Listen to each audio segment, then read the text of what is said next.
hay mucha gente que no termina de entender esto y algunos arriesgan un nuevo Yalta. Sí, por supuesto, es un nuevo Yalta, no en el concepto que se repita la historia, sí en el concepto de que otra vez se esté diagramando cuáles van a ser las próximas décadas en el mundo. Bueno, veremos, ahora vamos a ir desarrollando para que se vaya entendiendo la lógica de la expansión, que en definitiva no es nada menos que volver al pasado. Estados Unidos tiene una historia de expansiones que es con lo que vamos a comenzar, ¿no? Vamos a hacer un raconto histórico, vamos a hacer una pequeña ambientación para entender que Trump no trae nada nuevo, trae historia de Estados Unidos. Pero pasa que la historia de Estados Unidos tiene dos visiones: la intervencionista externa, apuntando a ser una potencia global, y la aislacionista, pero que se expande en sus zonas de influencia. Trump está buscando consolidar el poderío de Estados Unidos.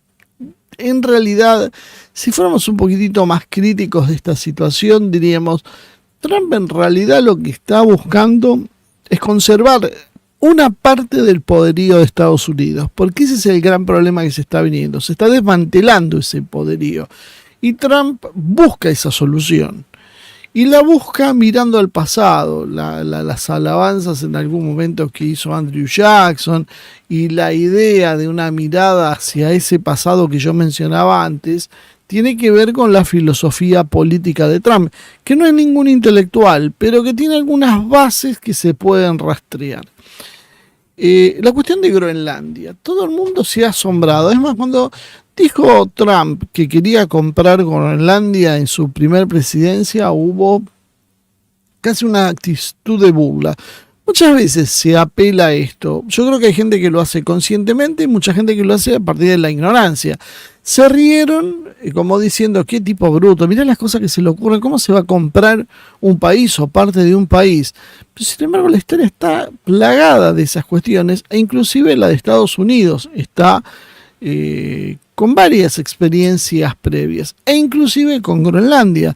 Por eso digo, Trump no inventó nada, es simplemente conocer la historia pasada para ver qué es lo que estaba pasando.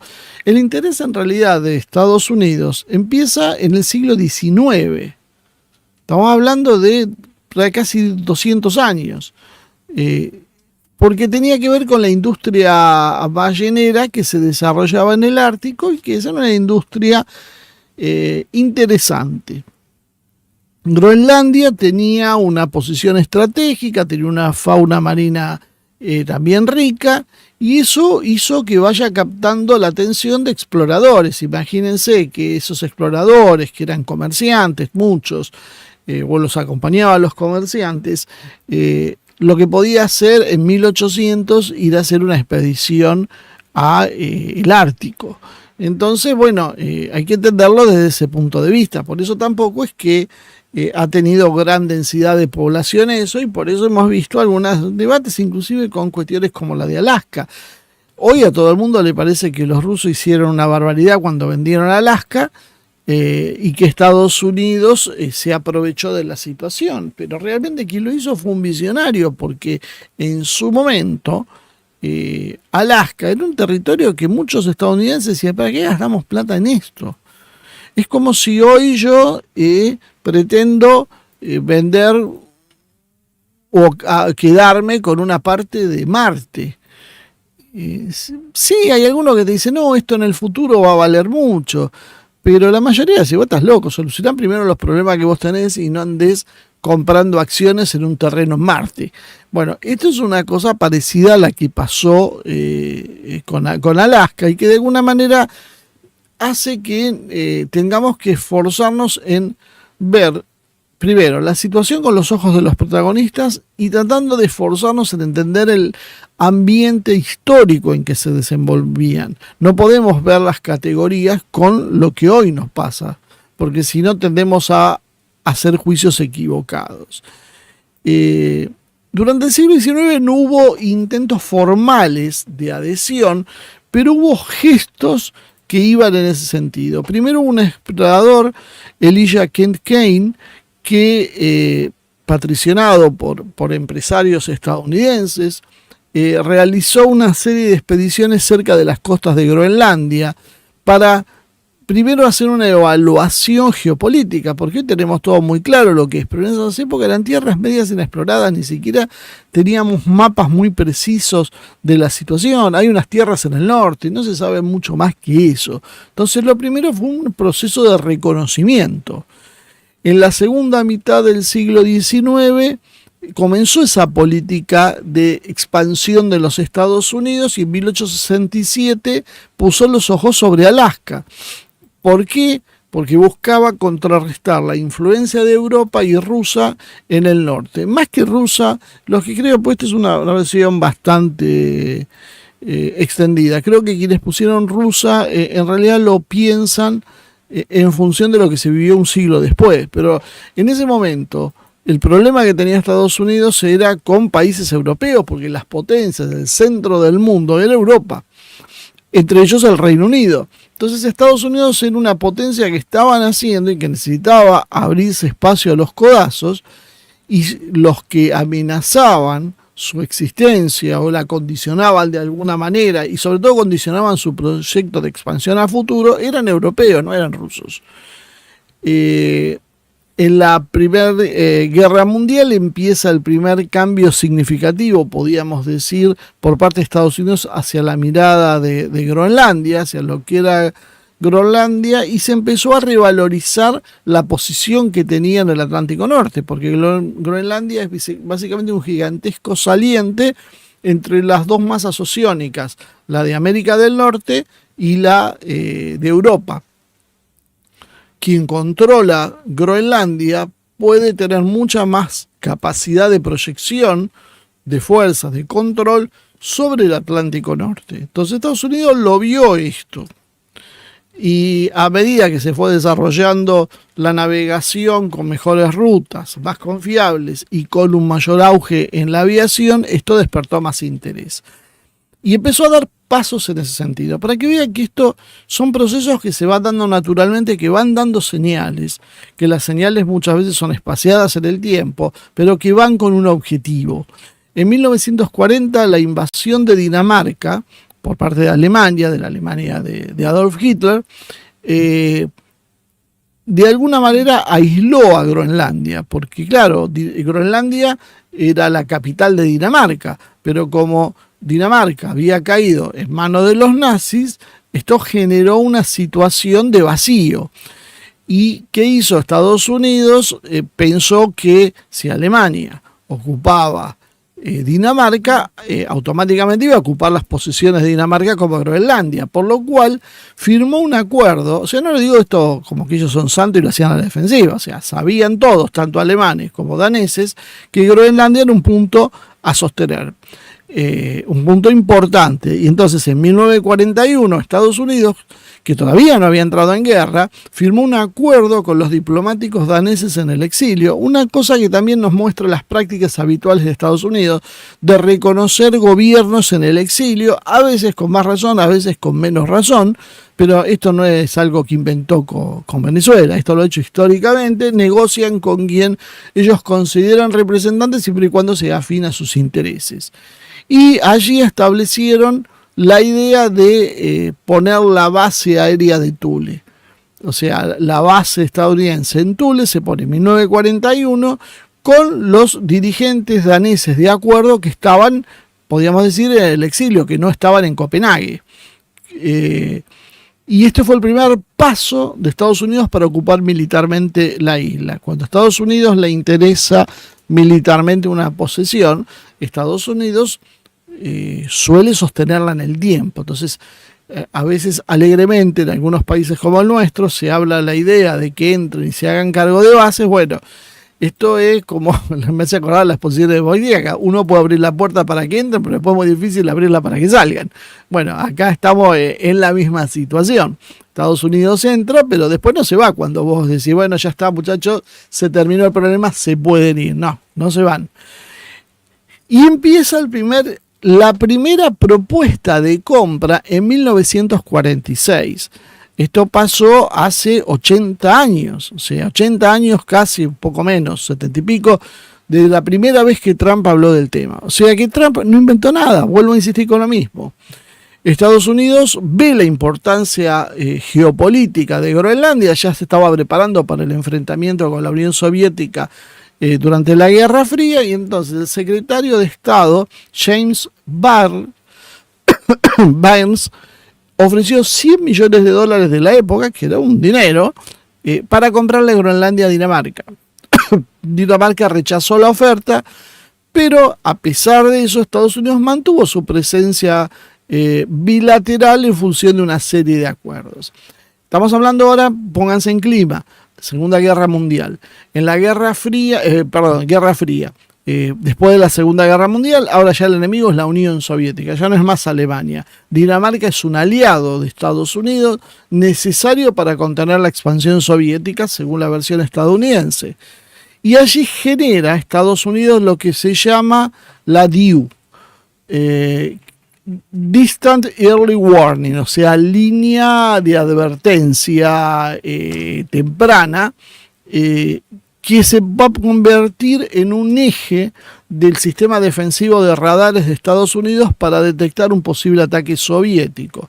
Groenlandia entonces ahora ya no solo proyecta fuerza sobre el Atlántico Norte, sino además sirve como un escudo defensivo de alerta y de intercepción de los sistemas misiles soviéticos. ¿Por qué? Porque los sistemas de misiles soviéticos no volarían a través del Atlántico mayoritariamente, volarían a través del Polo Norte, porque es la distancia más corta entre la Unión Soviética y los Estados Unidos.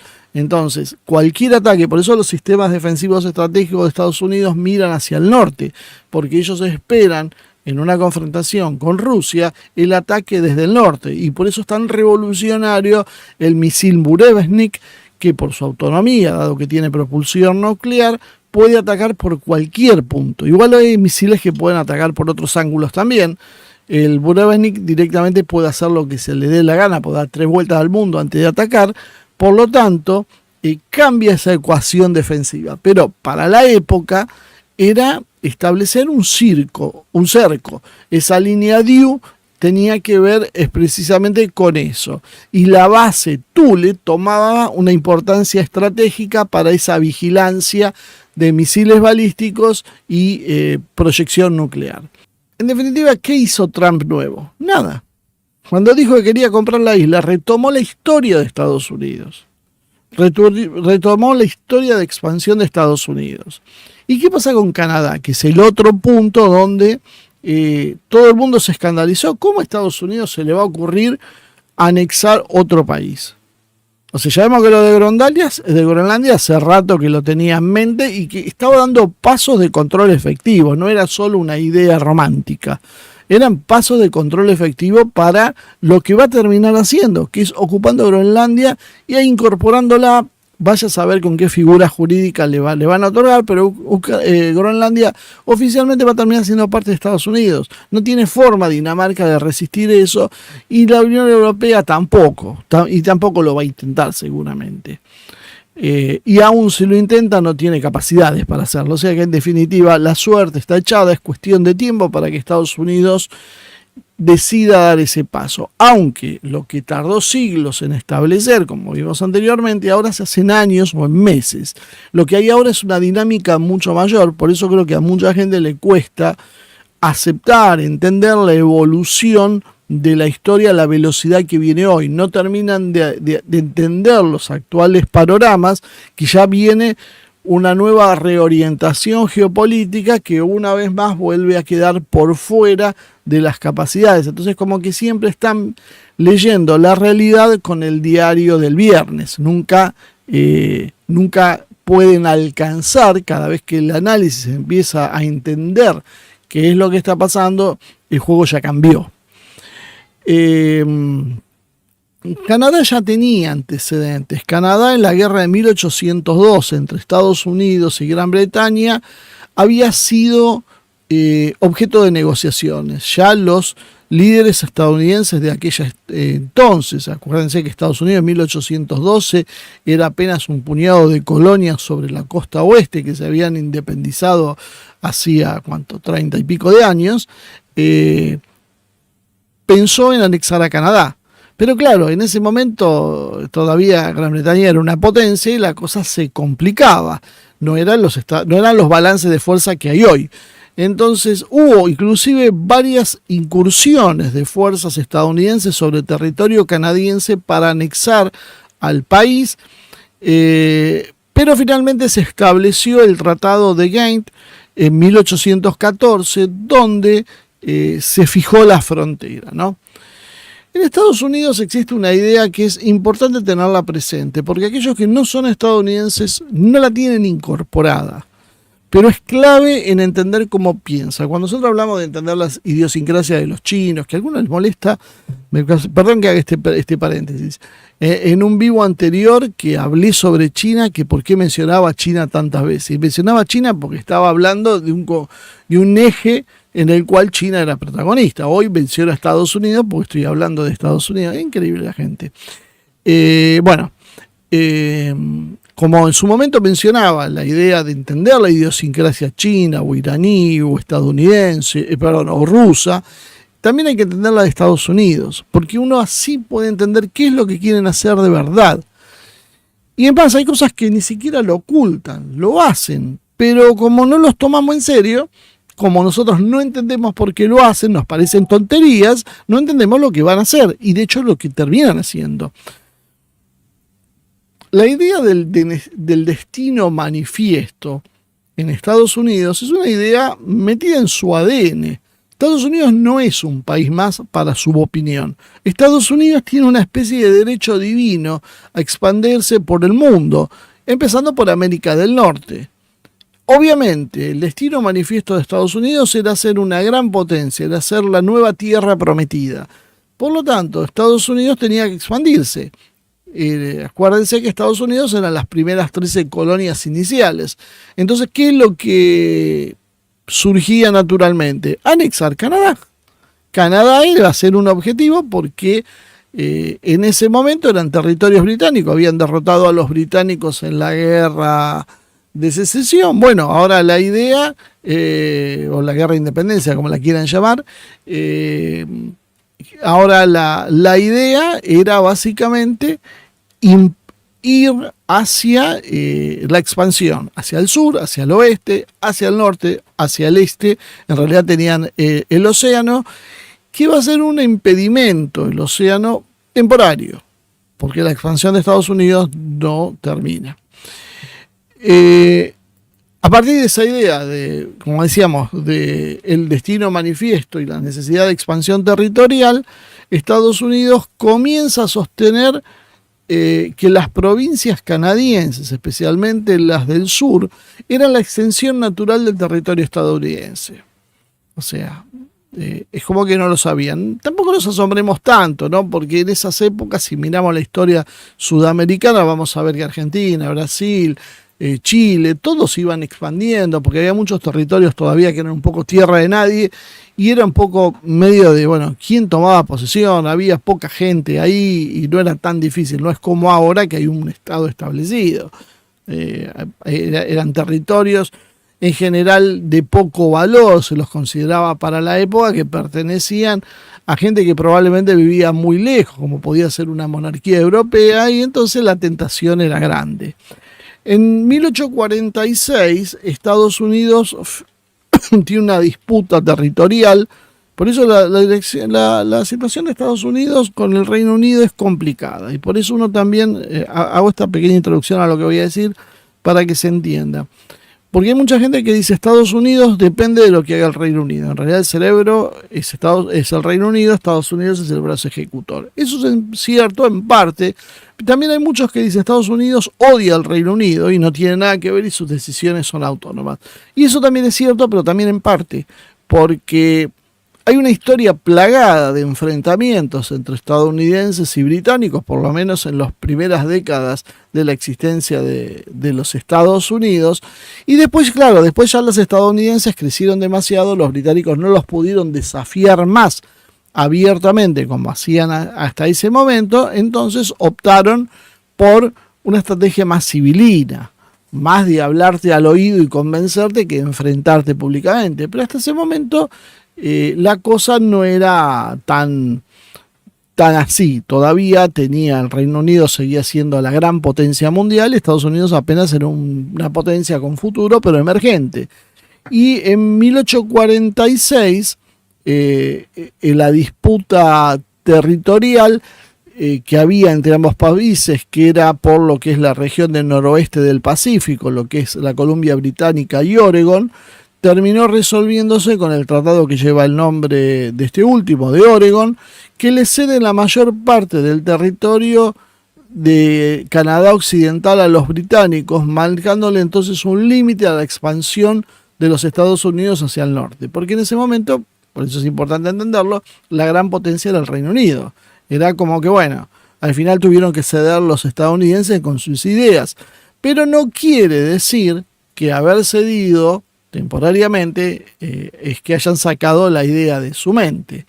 Durante la guerra civil, entre 1861 y 1865, los canadienses temían que Estados Unidos, fortalecido por la unificación tras la victoria de la Unión en la guerra civil, pudiera recomenzar esa política de expansión hacia Canadá. Recuerden que en ese momento Estados Unidos era una potencia, pero no había tanta diferencia como hay en la actualidad con Canadá. Entonces los canadienses querían seguir su política, o lo que después serían los canadienses. Bueno, y esto termina por finalmente consolidar las provincias canadienses para formar la Confederación de Canadá en 1867. O sea, ¿por qué se unen las provincias canadienses? Básicamente por la amenaza de una invasión estadounidense, de Estados Unidos, que estaba más al sur. En el siglo XX se producen dos fenómenos. Canadá comienza a ser a tener un proceso de autonomía con respecto al sistema británico. Los británicos empiezan a perder fuerza, tienen que empezar a hacer concesiones, ya no va más el modelo colonial, entonces hay que generar otro tipo de relación. Y si bien, como decíamos el otro día, todavía el rey Carlos III es el jefe de Estado de Canadá, Canadá va marchando cada vez más a ser independiente. Y paralelamente a ese proceso, durante el siglo XX, se va consolidando como un gran socio comercial de los Estados Unidos. Tiene muchas riquezas minerales, naturales, como madera, petróleo, y todo esto despierta la codicia de los empresarios estadounidenses y empieza a generar una unidad de funcionamiento con un gran desarrollo de la naciente industria y pujante industria estadounidense, que requiere cada vez más insumos. Esos insumos los tenía el vecino de al lado, que era Canadá, pero que tenía el manto de protección británico. Entonces lo que se va dando es una especie de influencia en aumento paulatino de los Estados Unidos en función del negocio en conjunto que tenían, ¿no? Los mexicanos presten atención a este pequeño tema por lo que hicieron después. Se lleva a cabo, aparece en el horizonte entonces la Segunda Guerra Mundial, y la Segunda Guerra Mundial fuerza la cooperación entre canadienses y estadounidenses, que terminan peleando codo a codo en los teatros europeos. Canadá en ese momento se va a transformar en un fiel lacayo, podríamos decir, un fiel servidor o un fiel socio, según la carga emotiva que le quiera poner cada uno, de los Estados Unidos. A partir más o menos de mediados del siglo XX, Canadá empieza a acompañar a Estados Unidos prácticamente en cuanta aventura militar Estados Unidos realizó en el mundo. No es raro encontrar tropas canadienses peleando con las tropas estadounidenses en los países más insólitos del mundo. Y una vez se pregunta por qué ese pueblo tan bucólico y simpático y tranquilo como es el canadiense, tan tolerante como es el canadiense, está siempre metido en todas las guerras que hay y se mete a hacer bombardeos en lugares que están a miles de kilómetros de distancia. Bueno, básicamente porque Canadá empieza a ser absorbido por los Estados Unidos. Se establece en 1958 el NORAD, que es el Comando de Defensa Aérea de Norteamérica, otra vez con la cuestión de la excusa soviética o de la realidad soviética. Groenlandia y Canadá eran el escudo defensivo de Estados Unidos. Por lo tanto, ya con ese Estados Unidos megapoderoso, que es el que emerge de la Segunda Guerra Mundial, ya no había ninguna posibilidad de una independencia real ni de Canadá y por supuesto menos de Groenlandia con Dinamarca. Canadá se transforma en un socio clave de Estados Unidos para lo que es la seguridad nacional e inclusive está como incluido dentro de lo que fue la doctrina Monroe, la idea de América para los americanos, que no significaba ni más ni menos que Estados Unidos iba a cercenar, porque esta es otra de las cosas que a veces no se entiende. Muchas veces se pone como la idea de predominio de Estados Unidos sobre el resto de la región. Sí, de alguna manera sí, pero esto no era dirigido hacia el resto de la región, sino hacia las potencias europeas. O sea, la política de la doctrina Monroe que lleva a cabo Estados Unidos es para decirle a los europeos, esta es mi zona. O sea, yo ya crecí, ya tengo pantalones largos, así que a partir de ahora nadie se mete en mi área. Y ahí empieza la influencia de Estados Unidos sobre todo el continente y especialmente sobre el norte de Europa, porque hasta hace poco recordemos que Francia y que el Reino Unido tenían influencia y Dinamarca tenían influencia en el norte de Europa. Perdón, en el norte del Atlántico Norte. Canadá, como decíamos también, es clave en la creación de la DIU, de esa línea defensiva que mencionamos. Y por supuesto la presencia militar estadounidense se expandió con la cuestión soviética. Hubo, por supuesto, también un sentimiento de resistencia entre los canadienses que querían su independencia, mayoritariamente se han expresado de esa manera y percibiendo como una especie de toma hostil lo que estaba haciendo Estados Unidos. Desde una actitud aparentemente amigable, lo que estaba haciendo Estados Unidos era ocupando los resortes de poder de Canadá e inclusive con cada vez más presencia territorial. Bueno, Canadá tiene un ejército de 250.000 hombres. Bueno, no es rival para el de Estados Unidos. Estados Unidos tiene como cerca de 15 veces la población de Canadá. Indudablemente Canadá es muy difícil que pueda mantenerse por fuera de esto y realmente, no por el territorio que es extremadamente grande, pero si uno lo piensa por la cantidad de población, producto bruto, capacidad defensiva y demás, Canadá bien podía ser un estado de Estados Unidos. Y ahí es donde aparece la cuestión de Trump, que ya venía dando pasos en ese sentido. ¿Qué pasos? El acuerdo de libre comercio, en 1989 y el TLC de 1994, el Telecam. Estos acuerdos en realidad generaron en algunos sectores canadienses cierta expectativa sobre que fuera erosionada su independencia real, ¿no? Y de hecho iba en ese sentido, ¿no? Entonces, ¿qué es lo que en definitiva ha hecho Trump? Ha complementado esa tarea que ya se venía iniciando en Estados Unidos. Ya de la época de las 13 colonias había una mirada sobre Canadá. Se resistió porque había apoyo británico a Canadá, porque era en realidad un territorio británico, pero a medida que el Reino Unido se fue debilitando, la presión estadounidense fue subiendo. Y esto muestra precisamente lo que significa coquetear con este tipo de cosas con países del poder de Estados Unidos, más todavía cuando sos limítrofe. Vamos al otro caso que también despertó un gran interés, y es el que parece más inaceptable y que yo digo Estados Unidos no puede digerir a México simplemente por la cantidad de habitantes. Si no despuebla México, no va a poder hacerlo, así que va a encontrar otra solución. Por eso Trump sigue insistiendo con el tema de los muros fronterizos. México puede quedar como una especie de zona de seguridad, pero no puede ingresar como hoy está a Estados Unidos. Tiene demasiada población México. Si los mexicanos migraran a otro lado, ahí sería otra historia. Pero por el momento eso no lo puede hacer. Pero todo el mundo se escandaliza por eso. Y uno debería preguntarse por qué se escandalizan.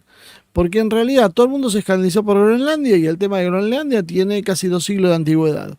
El de Canadá viene del propio nacimiento de Estados Unidos. Y veamos qué pasó con México. Esto es un poquito más conocido que lo que dije hasta ahora. Buena parte de los territorios de Estados Unidos no pertenecían a ese país, sino que eran mexicanos. Esto lo sabemos todos. Y los mexicanos, en una extraña mueca del destino, hoy son socios y muchos admiran a los Estados Unidos y es quien ha arrebatado gran parte de su territorio. Estados Unidos venía de un proceso de expansión territorial. Ese destino manifiesto los hacía pensar que no podían limitarse a hacer 13 colonias en la costa este del norte de América. Ellos necesitaban expandirse y la primera expansión fue en 1803 con Luisiana, que se la compran a Francia. Siempre estas compras son, como decía, un poquito hostiles, ¿no? Es como que, bueno, yo te lo compro, pero bueno, si no lo vendés, vamos a estar en problemas. Y en 1819, Florida a España. Estados Unidos, luego de adquirir estos dos sectores, decide prestar atención al territorio norte de México, que era el que estaba en sus fronteras. Se produce un fenómeno, año 1835 a 1836, la Guerra de la Independencia en Texas. Texas Texas, era parte de México, pero había ido recibiendo una inmigración de colonos estadounidenses cada vez más presentes, que en algún momento, ¿qué pasó? Los colonos se rebelaron contra el gobierno mexicano, generaron la República de Texas y poco tiempo después, en 1845, Texas se incorpora a Estados Unidos. O sea, fíjense el proceso. Más allá después de que cada cosa merecería una discusión en particular, lo que hace Estados Unidos es primero mete gente, después genera una revolución, después dice hay que apoyar a esta gente, ¡pum!, territorio nuestro. Mismo procedimiento que se repite una y otra vez. Fíjense, son determinadas variables que cambian, pero los patrones son más o menos similares.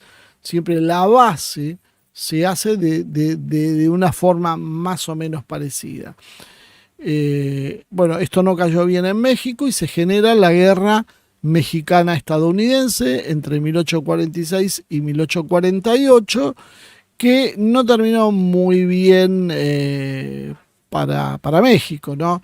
O sea, Estados Unidos había anexado Texas, pero en realidad las ambiciones iban bastante más allá y México, que tiene que ir a defender parte de su territorio, termina entrampado en una situación que sería de perder por donde la miren.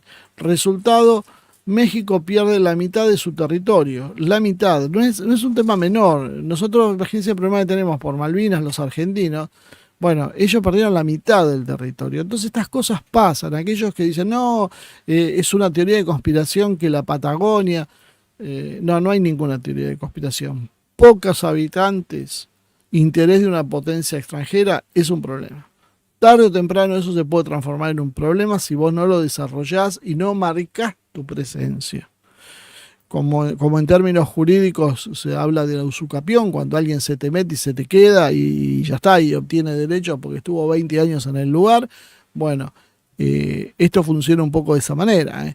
Ambicionan algo, lo miran, se te meten y si no los podés sacar, se quedan con las cosas. Y México no pudo sacar a Estados Unidos y perdió, fíjense lo que es, los territorios que hoy son de California, Nuevo México, Arizona, Nevada, Utah, Colorado y Wyoming, por lo menos parte de esto. Todo esto es mexicano.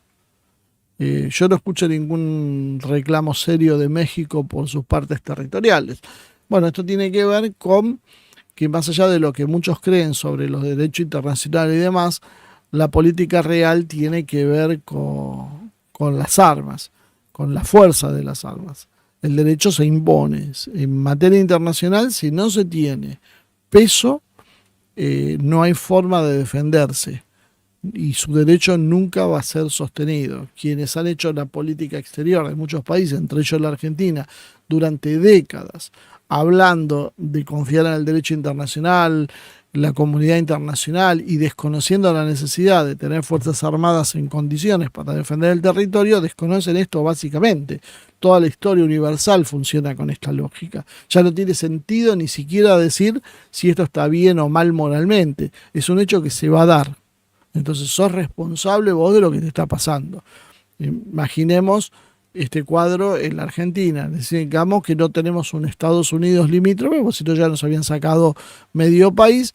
Pero ojo, porque tenemos al Reino Unido, que nunca lo entendemos, que Argentina limita con Chile, con Perú, con Bolivia, con Paraguay, con Brasil, con Uruguay y con el Reino Unido. Nos guste o no nos guste, porque es de facto. O sea, es un territorio no reconocido, pero es un límite real. O sea, es una potencia desafiante que va sobre nuestro territorio y que si nosotros seguimos creyendo que la táctica era el desarme, bueno, indudablemente no funcionó y cada vez las intenciones británicas crecen. Bueno, esto después en otro momento, si quiere, hablamos de la payasada que está haciendo Milei, haciéndole creer que está reorganizando el ejército, cuando en realidad lo que está haciendo es terminando con los pocos puntos de soberanía que podíamos tener. Bueno, volvamos después. No conforme con todo esto, en 1853 Estados Unidos adquiere una porción adicional del norte de México, en lo que sería hoy el sur de Arizona y Nuevo México, para facilitar la construcción de un ferrocarril transcontinental. O sea, una vez más, necesitamos más espacio porque por acá tiene que pasar un ferrocarril. Bueno, ¿qué hacemos? Se lo compramos a México. ¿Qué hizo México? Después que le robaron medio territorio, le vendió otro pedazo. Todo esto en México también tenía que ver con la política inestable del propio México y que se produce luego también a principios del siglo XX la Revolución Mexicana. ¿Y qué pasa con la Revolución Mexicana? La Revolución Mexicana produce temores sobre las inversiones estadounidenses. Los estadounidenses dicen, esto no me gusta demasiado, esta gente no es confiable, están afectando mi seguridad jurídica, por lo tanto, ¿qué hacen los estadounidenses? En 1914 ocupan el puerto de Veracruz. Es interesante que esta vez por lo menos lo devolvieron, pero dicen que es en respuesta a un incidente en Tampico, pero en realidad era una forma de presionar a Victoriano Huerta. En 1916 Estados Unidos envía una expedición militar a México, liderada por el general John Pershing, para perseguir a Pancho Villa, el líder revolucionario, tras su ataque a Columbus, Nuevo México. O sea, un ataque mexicano, un territorio que ellos habían tomado por la fuerza, generó unos años después una situación de esta... la respuesta es inmediata, en realidad. Un proceso que se había dado medio siglo antes termina generando hoy un ataque de los Estados Unidos a México en función de eso. Entonces, la historia de México y Estados Unidos está plagada de este tipo de cosas y siempre gana Estados Unidos.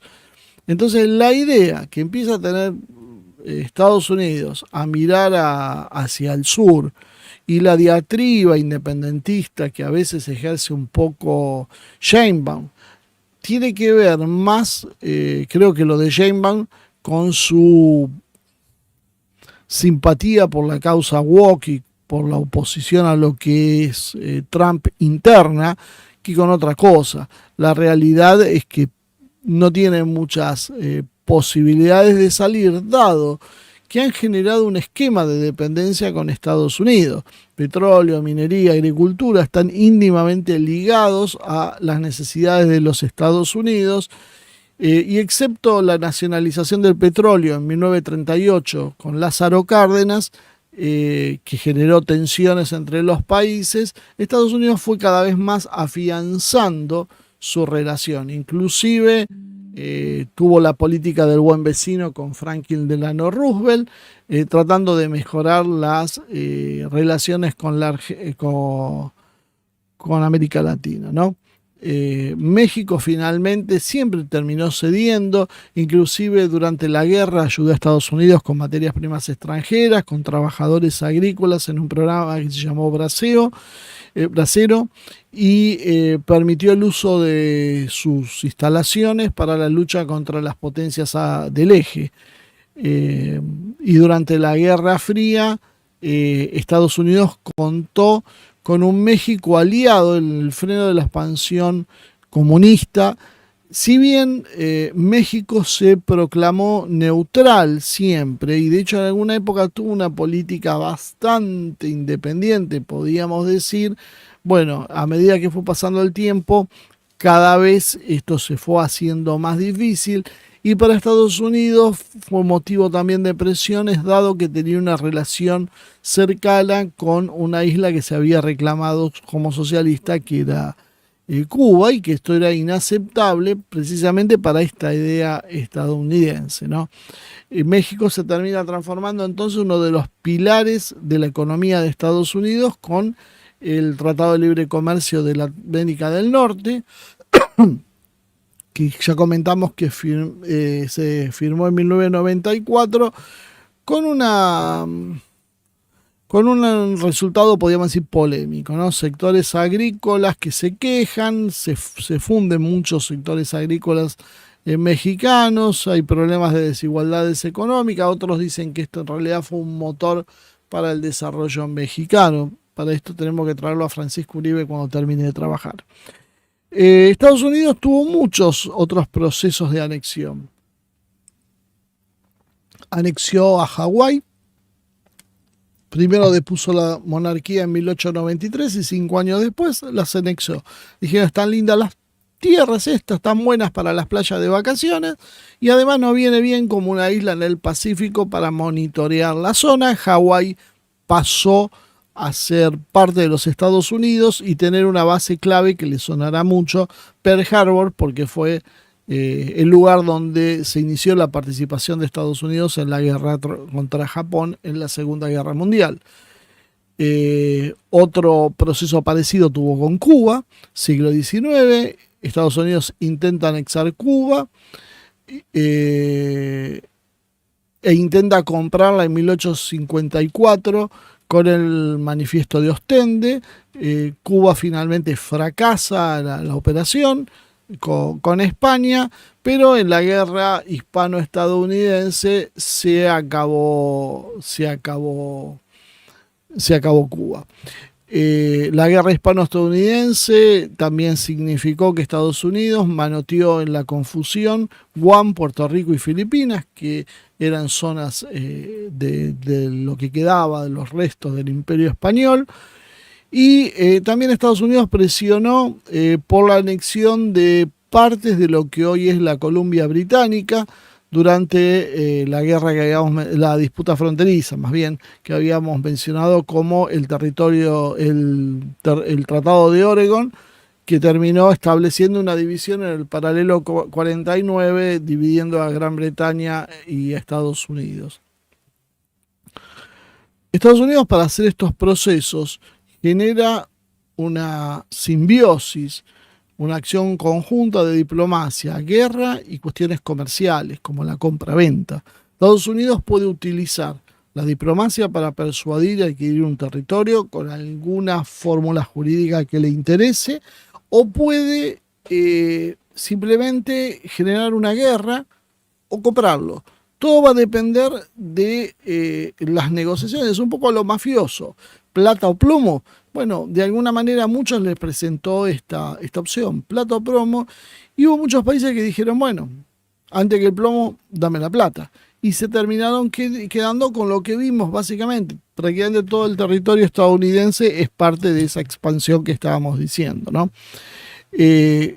Lo ha hecho en base a una serie de cuestiones donde el tema del destino manifiesto es clave, porque eso es lo que revela la idiosincrasia. Necesitamos expandernos, para eso tenemos intereses estratégicos, necesitamos el control estratégico de muchos lugares y necesitamos consolidar el poder continental. Por lo tanto, una vez que uno une las piezas, pasan estas cosas, como por ejemplo lo del Canal de Panamá.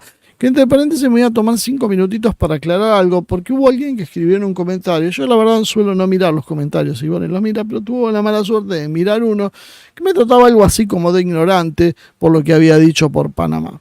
Entonces, yo lo resumí en 30 segundos, la posición de Panamá. Estados Unidos presiona y rompe Colombia para quedarse con Panamá y firmar el acuerdo, pero esto me acusó de la necesidad de leer historia, entonces bueno, le traje algunas cosas para que entienda que filosóficamente lo que dije era lo correcto. O sea, Panamá tenía una relación desde el virreinato de Nueva Granada de cierta hostilidad contra la sede de Bogotá. Desde esa época ya vienen las tensiones, las rivalidades, podríamos decir, porque consideraba que Bogotá estaba muy lejos de su territorio y no priorizaba el desarrollo económico ni atendía las necesidades de lo que hoy es Panamá. Y hubo una serie de problemas, insurrecciones, disputas, por lo menos se registran entre 1821 y 1903 50 intentos de secesión. O sea, es real que había un problema entre lo que hoy es Panamá y Colombia y que querían separarse. Pero hay algo que va a ser fundamental en esto. Hay una guerra de los 1000 días interna en Colombia, 1902, que termina devastando la economía panameña y aumenta el descontento general.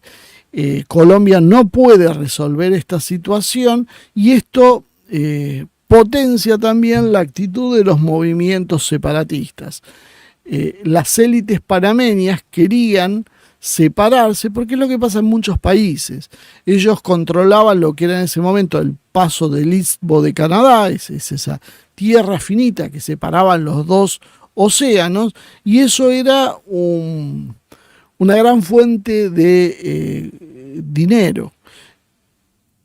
Entonces, muchas veces pasa, cuando hay problemas previos, cuando no hay un sentimiento de unidad nacional, que élites locales empiezan a mirar con ojos codiciosos una determinada región y dicen, nos iría mejor si nos separamos.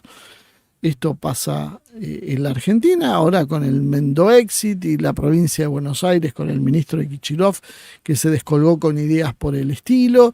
Me habían comentado otro caso más, ahora me acuerdo si había sido en Córdoba o en Santa Fe, que también iban por ese lado. Son muy peligrosos estos intentos porque lo que se va sembrando es precisamente un conflicto que puede despertar la codicia ajena. Por ejemplo, el problema mapuche tiene que ver con eso, tierras ricas, despobladas, qué sé yo. Hay un enfrentamiento, en Chile es mucho más claro que acá, pero acá también hay. Lo que pasa es que son muy pocos los mapuches, pero que hay alguien externo que está interesado en el conflicto, que son los británicos. Bueno, en el caso de Panamá eran los Estados Unidos. ¿Qué era lo que pasaba? Estados Unidos tenía la intención, el interés estratégico en controlar un canal interoceánico que podía hacer en ese lugar. Por lo tanto, eso le facilitaría el comercio y la movilidad militar. Entonces, ¿qué hizo Estados Unidos? Intenta negociar con Colombia para obtener los derechos constitucionales para construir, legales, para la construcción del canal, el Tratado de Rangel de 1903. El Congreso colombiano rechazó el acuerdo porque pedía mejores términos económicos y era lo de plata o plomo, pero bueno, es no tanta plata. Como Colombia no aceptó eso, Estados Unidos, ¿qué hizo? Dio un apoyo directo a los movimientos secesionistas panameños.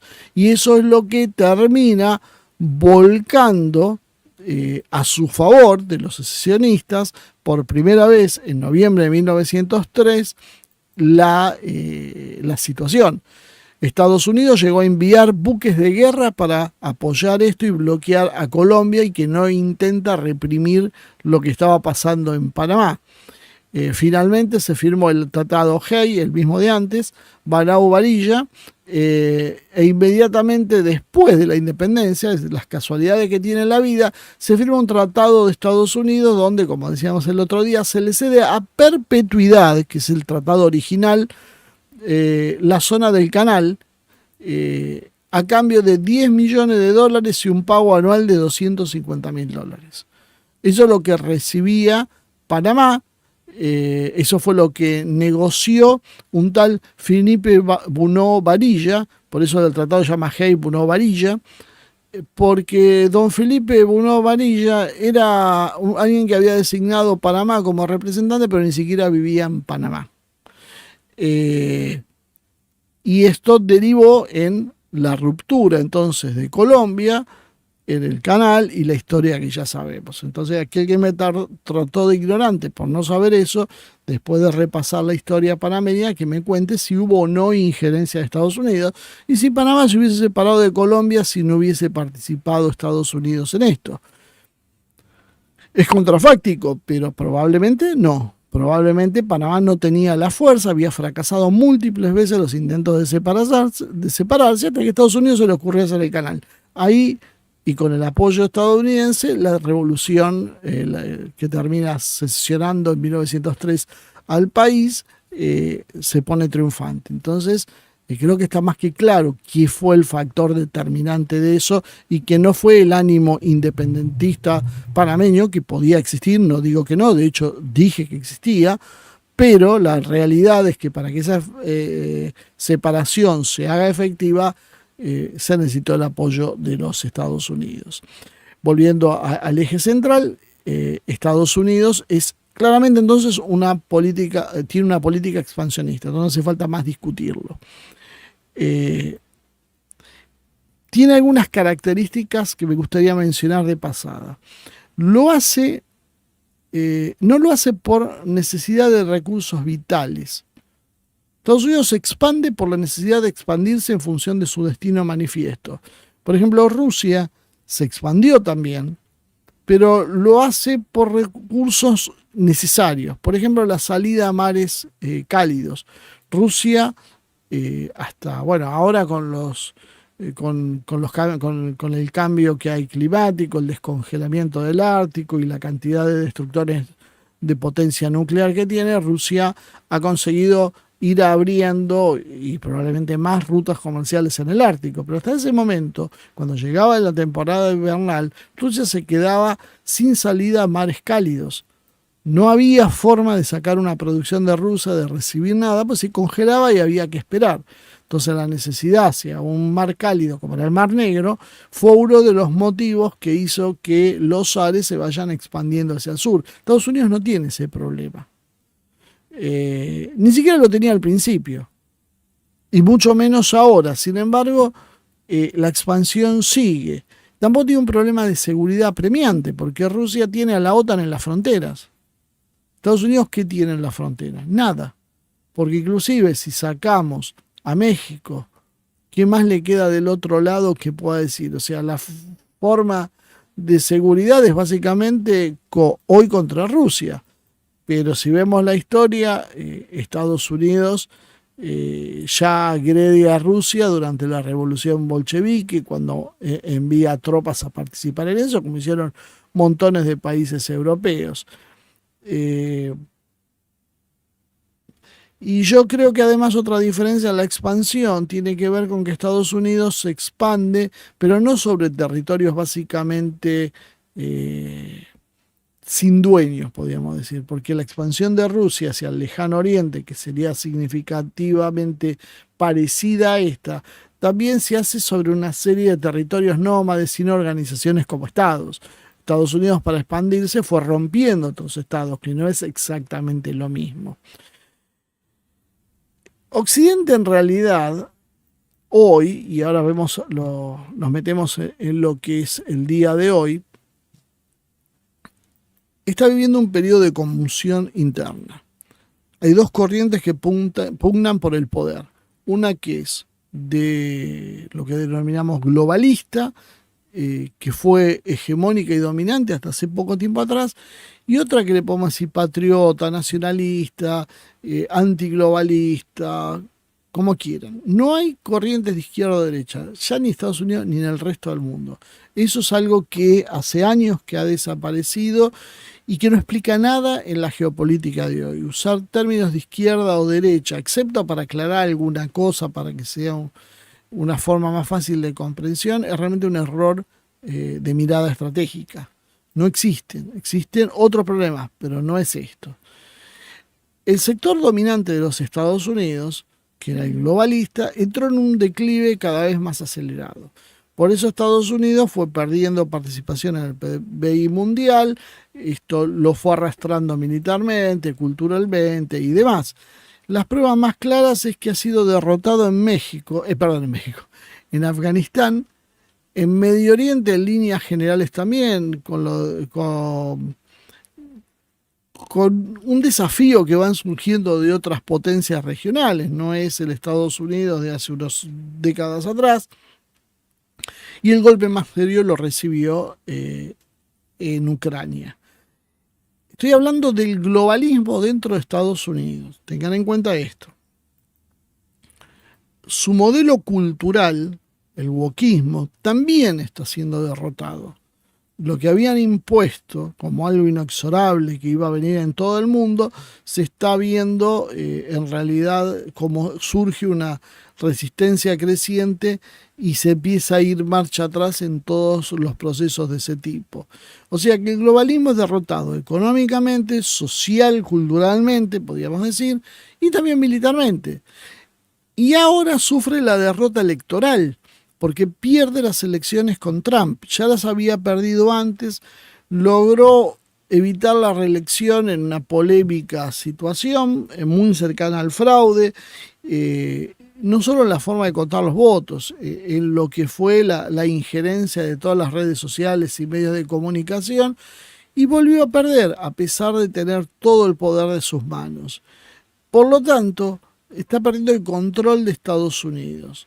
Entonces, ¿cuál es la política que empezamos a ver con la llegada de Trump? El globalismo toma conciencia de que finalmente no puede detener la llegada de Trump, ha hecho hasta múltiples intentos de asesinato y no ha podido avanzar, no pudo avanzar derrotándolo electoralmente, no pudo proscribirlo, una serie de derrotas que han tenido con lo que es el trumpismo, el nacionalismo estadounidense, como lo quieran llamar, y eso los hizo resistir con un plan que ya les había dado cierto resultado en la primera elección, que es, ganó Trump, nos refugiamos en Europa y hostilizamos a Trump en Estados Unidos. Pero parece que Trump aprendió cómo es. Acá es clave entender también que la disputa es sobre Estados Unidos. ¿Por qué es clave la disputa sobre Estados Unidos? Porque Estados Unidos es la herramienta que necesita el globalismo para llevar a cabo su proyecto de reorganización mundial. O sea, el modelo que había hasta ahora se vio agotado y encima con la emergencia de tecnologías nuevas, se está produciendo un cambio profundo de todo el sistema. Entonces, ¿qué necesita el globalismo?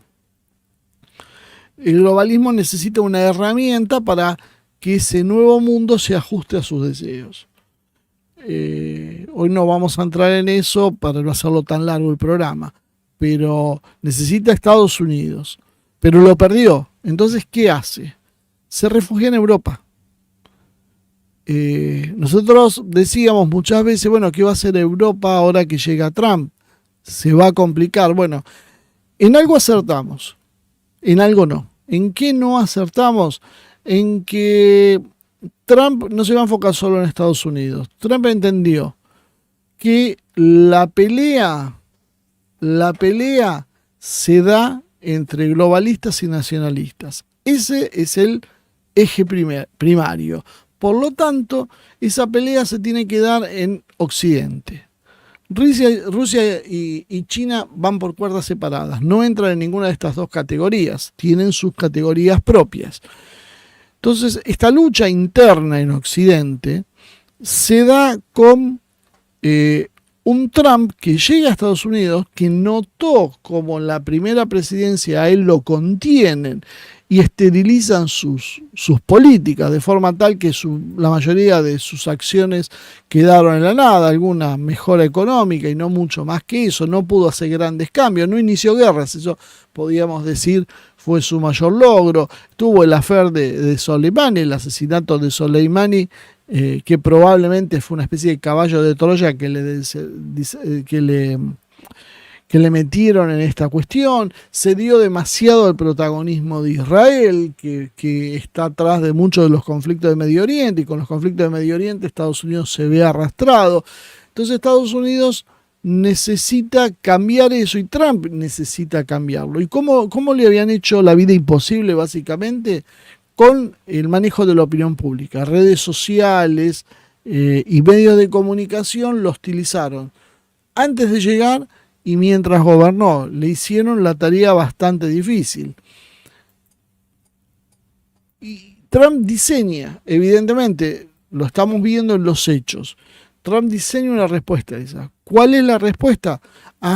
Las redes jugaron un papel en contra mío, porque él sube por algunas redes, pero después oficialmente las redes se le vuelven en contra y se empiezan a perseguir los contenidos pro Trump. O sea, la gente común se vuelca a favor de Trump, pero los algoritmos de las redes sociales empiezan a proscribir el material favorable a Trump y resaltar el que es negativo contra Trump. Entonces, ¿qué hace Trump? Genera primero Truth Social, a él lo sacaron de las redes sociales, se generó la propia, ventaja de ser multimillonario. Una red Truth Social que por ahí acá no la usa nadie, pero en Estados Unidos tiene un peso ya importante.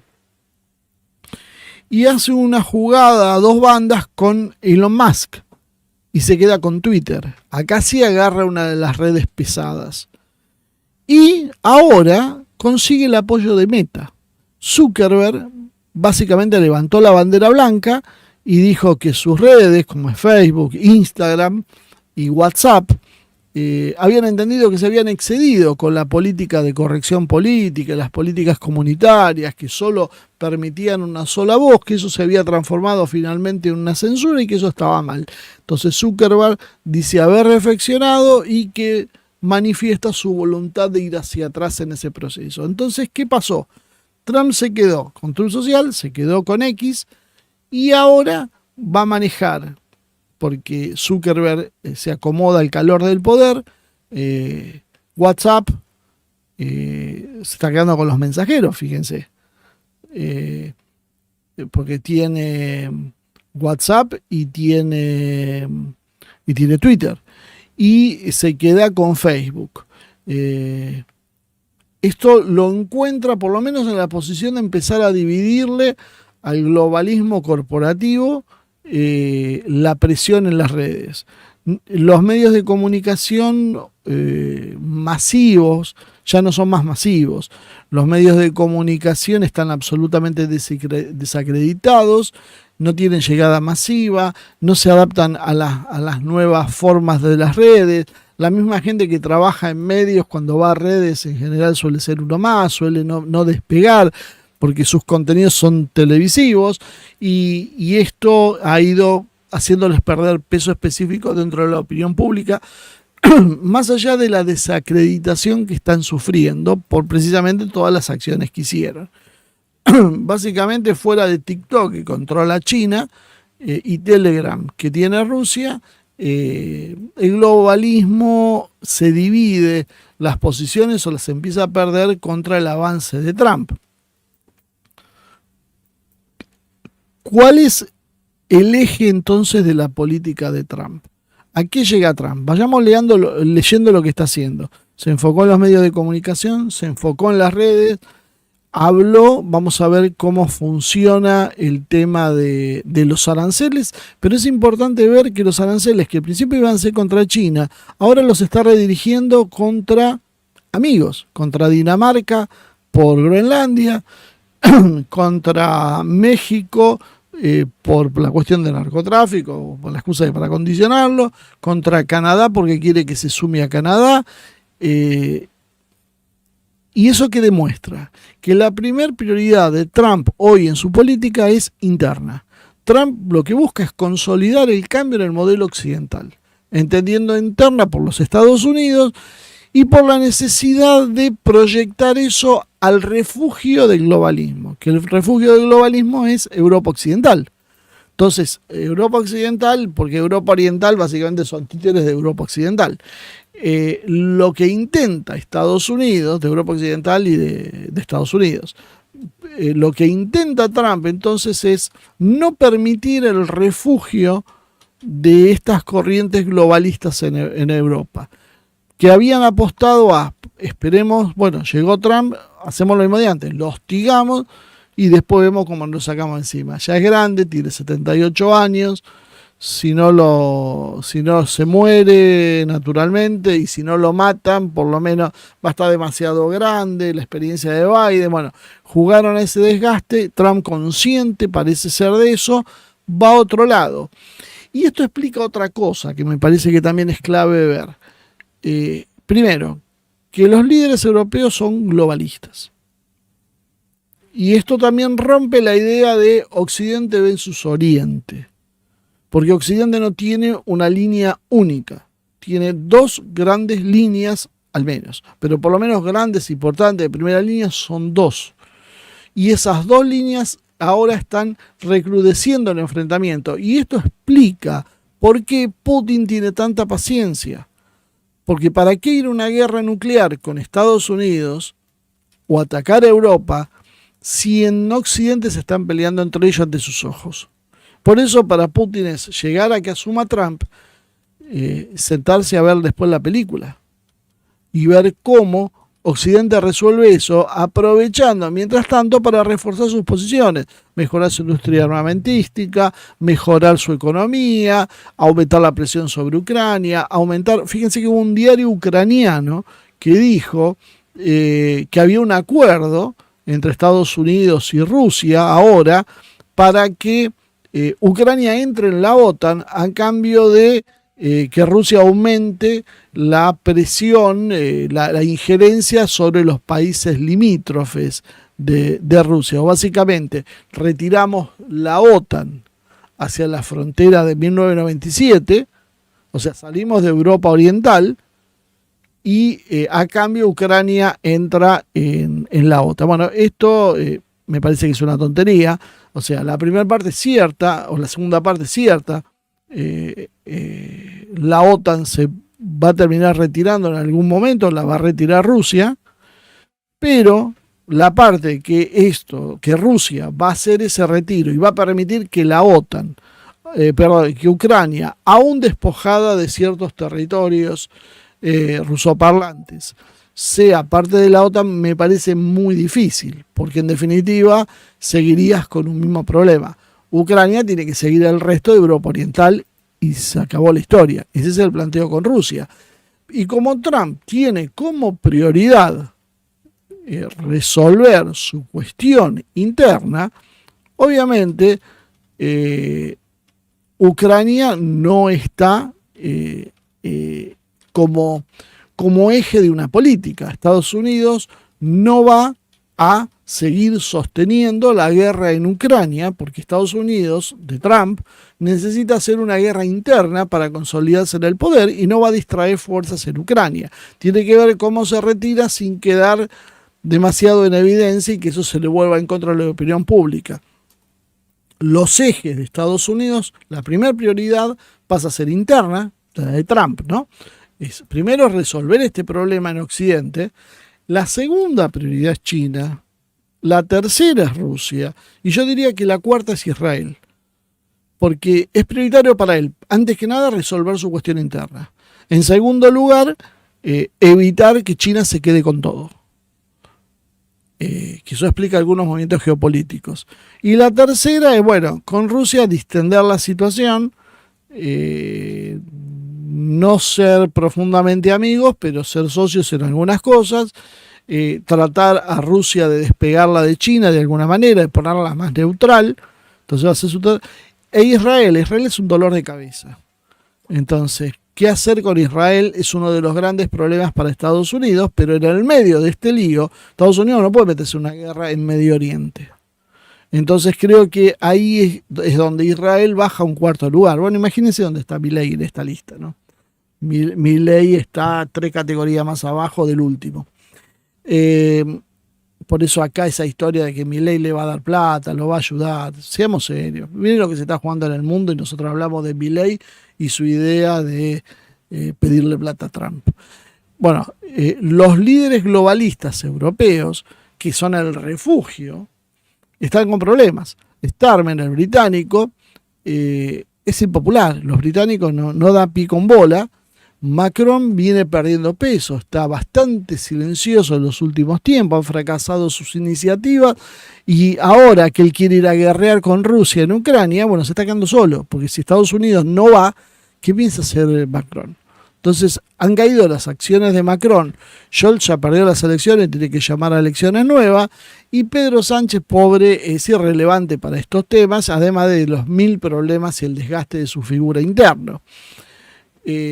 Un detalle más a tener en cuenta de cómo es este juego que ahora empieza a llevar Estados Unidos a Europa y que primero fueron los globalistas que usaron esto como el refugio, pero ahora Trump los va a cazar a su refugio. ¿Por qué digo esto? Elon Musk se reunió con Alice Weidel.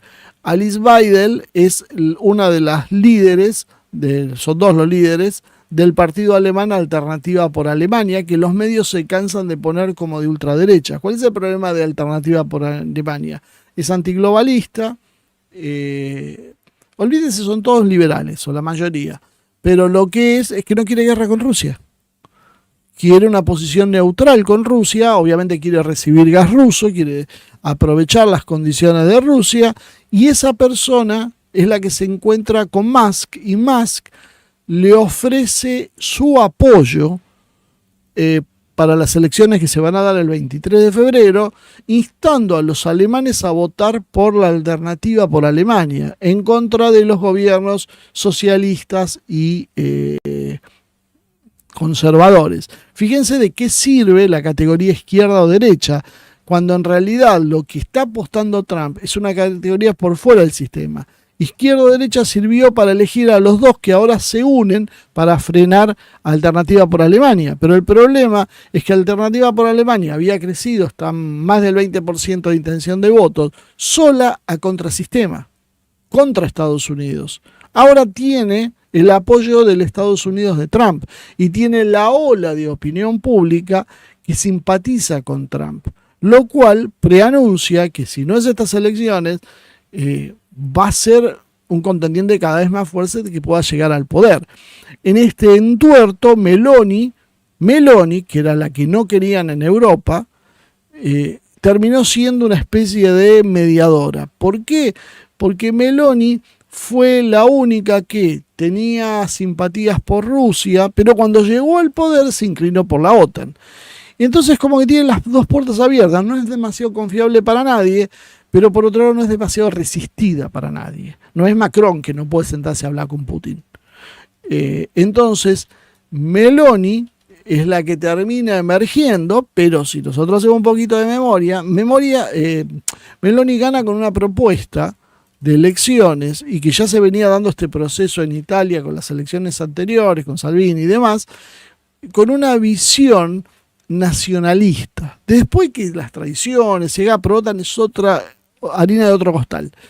Pero la idea de Meloni era eso, y Meloni tranquilamente puede hacer una nueva vuelta, hacer como un panqueque, porque ya lo hizo antes, y empezar a acercarse a Trump, que la recibió en Mar-a-Lago, en la residencia de Trump, y desde esa posición ser clave en las negociaciones con Rusia, dejando por debajo a todos los líderes socialdemócratas o conservadores tradicionales de Europa.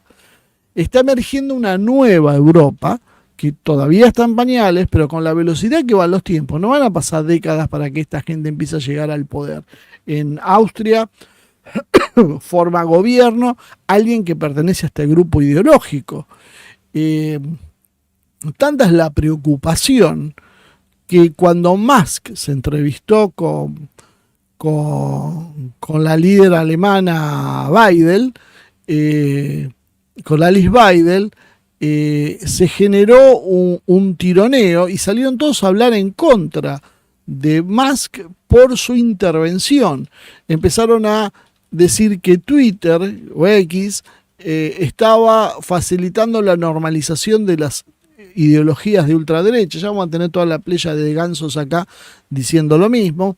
Dieron una muestra de hipocresía terrible los europeos, porque ellos han tenido injerencia, pero ahora están acusando, como acusaban a los rusos. Fíjense cómo cambia el discurso. Antes acusaban a los rusos de injerencia, ahora están acusando a Trump de injerencia a través de Elon Musk. Von der Leyen señaló que el caso le da importancia a la ley de servicios digitales, que es esa ley de censura para bloquear discursos de odio y de desinformación. Bueno, precisamente ese es el gran problema.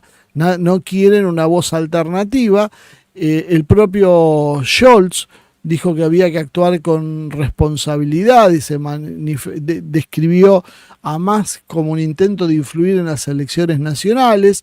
Y la propia Comisión Europea anunció que estaba monitoreando lo que hacía X, amenazando con sanciones contra la plataforma por no haber actuado para prevenir el contenido que pueda afectar a los procesos electorales.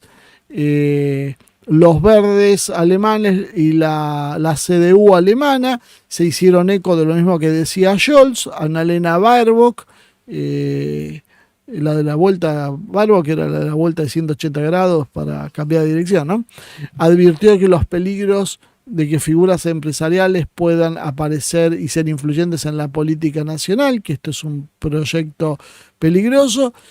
Organizaciones de la sociedad civil, grupos de defensa de la democracia y contra la discriminación también se manifestaron en contra de las plataformas tecnológicas que toman estas actitudes, ¿no? Bueno, enorme hipocresía cuando ellos han intervenido en todos lados, donde pusieron todas las redes a su servicio, donde informaron y desinformaron a su antojo, donde hicieron empresa de validación de datos simplemente con la idea de que solo era válido lo que ellos decían, lo que a ellos les servía, y ahora generan esta reacción. Están anulando elecciones en Rumania simplemente por haber un candidato que no le gusta porque hubo injerencia rusa en las elecciones. O sea, y ahora, claro, cuando les pagan con la misma moneda, pusieron el grito en el cielo. Pero esto lo que demuestra es que la fractura entre las élites occidentales no es imaginación nuestra, es una fractura real. Hay dos proyectos distintos y se están literalmente sacando los ojos entre ellos. Y la llegada, el desembarco de Elon Musk básicamente es la cabecera de playa para eliminarlos de Europa. Vamos a ver si Europa tiene mejor suerte con esto y no los destruyen como iban a hacer los globalistas, que los pensaban destruir en una guerra. Trump, por lo visto, lo que quiere es sacarles el poder y después, imagino yo, medio dejados, librados a su suerte, negociando con algunos sectores que le interese a él, ¿no? 4 años tiene Trump para hacer este proceso y mientras tanto Rusia trata de aprovechar el tiempo que le queda. Ya salió la idea en Ucrania de una negociación a 6 meses. Ya se está hablando de una negociación por la paz en Ucrania para el verano, que sería el invierno nuestro, el verano del hemisferio norte. Y Rusia, seguramente eso se va a extender un poco más, y Rusia va a aprovechar ese tiempo para aumentar la presión, dada que se encuentra de alguna manera bastante aislada Ucrania, y se va a aislar si Estados Unidos, sobre todo, quita el apoyo. Si Estados Unidos deja de enviar armas y empieza a quitar autorizaciones, que lo va a ir a hacer gradualmente también, Ucrania no puede resistir más de 15 días con los rusos. Y ahí es donde está el problema que tienen. Por eso está teniendo un periodo de tiempo para consolidar su posición Rusia con el guiño de Trump. Y ya para ir terminando, le comento otra cosita, que es que, bueno, Corea está de alguna manera siendo eco también de esta confrontación entre un presidente anti-woke que lo destituyeron, que hicieron tomar el poder, que apoyaron los medios a la oposición diciendo que era un dictador, pero después resulta que los que lo están persiguiendo también están haciendo un uso bastante problemático de las instituciones, con una comisión que pide en forma irregular la detención del presidente. Bueno, parece que en Corea empieza a desembarcar esta pelea entre las élites, porque esta pelea se va a trasladar a todos lados. La vamos a ver probablemente entre nuestros países, globalistas versus trumpistas. De alguna manera las fuerzas políticas en Occidente se van a ir alineando de eso. Los rusos, como decíamos, espera. China así lo abajito y trata de seguir ganando tiempo para seguir fortaleciéndose.